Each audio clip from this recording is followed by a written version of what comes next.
Pwede magamit ang usa ka milyon na CR kahimon kay kuda. Hello, may hapon ninyo. May hapon guys. Tatagali sa pinungahan. Ang galing 1.153 million na toilet. Ano, mahal pa man yung balay sa toilet. Di pa yun magamit? Ha? Hello, hi, kumusta? Taga-asa man mo? Taga-diri mo? Taga-pinungahan? Hi, hello, may hapon ninyo. O yan, ingon pa sila nga, stand by the mayor ko no.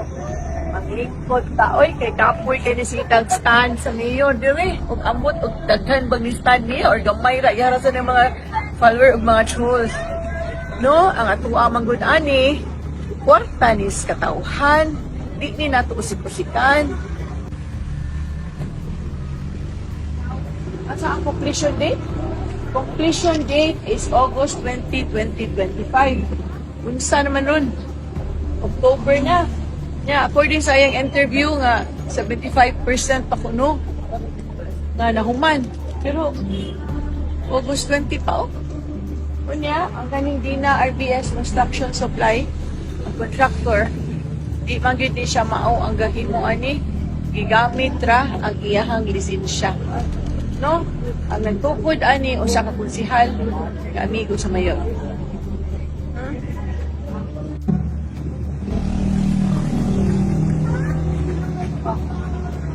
Ang balita na ko ani, ilisa na ni mga mahalon nga bowl kay para inon yun nga 1 million kuno.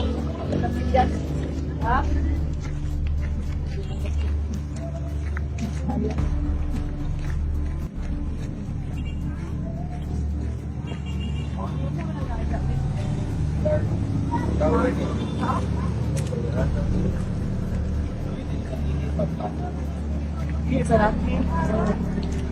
Mayo man ang idea nga naay kasilya sinang public toilet pero ayo sa palabi og mahal kay kwarta na staw.